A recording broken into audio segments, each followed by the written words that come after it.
In front of me is ACER Iconia Tab P11, and today I would like to show you where you can locate all typing options.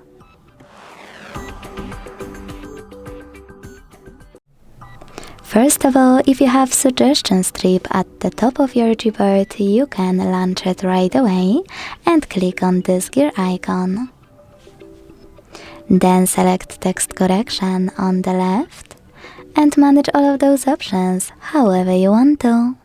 If you don't have suggestion strip, you can always go into Devices Settings, scroll all the way down and tap on System. Then select Keyboard, On-Screen Keyboard and Gboard. Following that, hit Text Correction.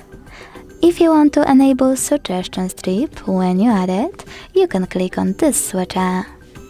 Thanks so much for watching. If you enjoyed this video, don't forget to leave a like, comment and subscribe.